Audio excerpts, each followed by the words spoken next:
ವರುಣಾರ್ಭಟಕ್ಕೆ ಜಿಲ್ಲೆಯ ಜನ ನಲುಗಿ ಹೋಗಿದ್ದು ಮಳೆ ತಂದ ಅನಾಹುತಗಳು ಒಂದೆರಡಲ್ಲ. ಶಿರಸಿ ತಾಲೂಕಿನ ವಿವಿಧ ಕಡೆ ಮನೆಗೋಡೆ ಕುಸಿದು ಅವಾಂತರ ಸೃಷ್ಟಿಯಾಗಿದ್ದು, ಇನ್ನು ಕೆಲವು ಕಡೆ ತೋಟಗಳಿಗೆ ನೀರು ನುಗ್ಗಿದೆ. ಸಾಕಪ್ಪ ಸಾಕು ಈ ರಣಮಳೆ ಎನ್ನುವ ಪರಿಸ್ಥಿತಿ ನಿರ್ಮಾಣವಾಗಿದೆ.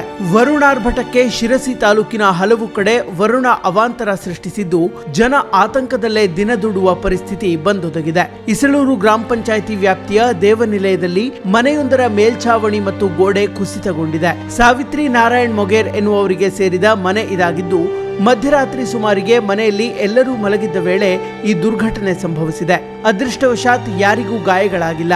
ಇನ್ನು ಸುದ್ದಿ ತಿಳಿದ ತಕ್ಷಣ ಶಾಸಕ ಭೀಮಣ್ಣ ನಾಯಕ್ ಸ್ಥಳಕ್ಕೆ ಭೇಟಿ ನೀಡಿ ಕುಟುಂಬದವರಿಗೆ ದಿನಸಿ ಖರೀದಿಗೆ ವೈಯಕ್ತಿಕವಾಗಿ ಧನ ಸಹಾಯ ಮಾಡಿದ್ದಾರೆ. ಜೊತೆಗೆ ಅಧಿಕಾರಿಗಳು ಪರಿಶೀಲಿಸಿ ತಕ್ಷಣ ಪರಿಹಾರ ಒದಗಿಸಲು ಶಾಸಕರು ಸೂಚನೆ ನೀಡಿದ್ದಾರೆ.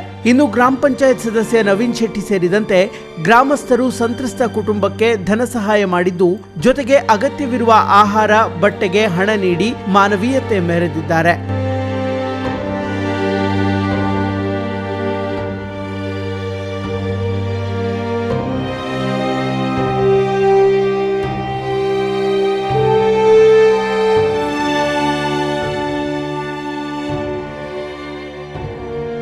ಇನ್ನು ಶಿರಸಿ ತಾಲೂಕಿನ ಬದನಗೋಡ್ ಗ್ರಾಮ ಪಂಚಾಯಿತಿ ವ್ಯಾಪ್ತಿಯ ಹೊಸಕೊಪ್ಪ ಗ್ರಾಮದಲ್ಲಿ ರೇಣುಕಾ ಲಕ್ಷ್ಮಣ್ ಭೋವಿವಡ್ಡರ್ ಎಂಬುವರಿಗೆ ಸೇರಿದ ಮನೆಯ ಗೋಡೆ ಕುಸಿದು ಬಿದ್ದಿದೆ. ರಾತ್ರಿ ಮನೆಯಲ್ಲಿ ಮಲಗಿದ್ದ ವೇಳೆ ಗೋಡೆ ಬಿದ್ದು ದುರ್ಘಟನೆ ಸಂಭವಿಸಿದೆ. ಅಧಿಕಾರಿಗಳು ತಕ್ಷಣ ಸ್ಥಳಕ್ಕೆ ಭೇಟಿ ನೀಡಿ ಪರಿಹಾರ ನೀಡಬೇಕು ಎಂದು ಗ್ರಾಮಸ್ಥರು ಒತ್ತಾಯಿಸಿದ್ದಾರೆ.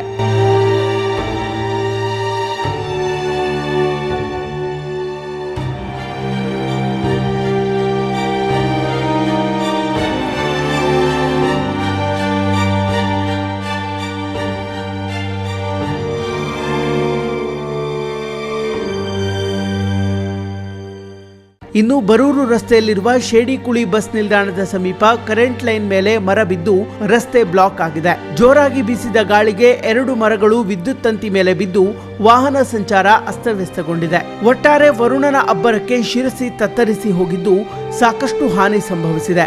ಜನಪ್ರತಿನಿಧಿಗಳು ಹಾಗೂ ಅಧಿಕಾರಿಗಳು ಕೂಡಲೇ ಕ್ರಮ ಕೈಗೊಳ್ಳಬೇಕೆಂದು ತಾಲೂಕಿನ ಜನತೆ ಒತ್ತಾಯಿಸಿದ್ದಾರೆ. ಇನ್ನೂ ಮಳೆ ಮುಂದುವರಿಯುವ ಸಾಧ್ಯತೆ ಇದ್ದು, ಜನ ಎಚ್ಚರಿಕೆ ವಹಿಸಬೇಕಾಗಿದೆ.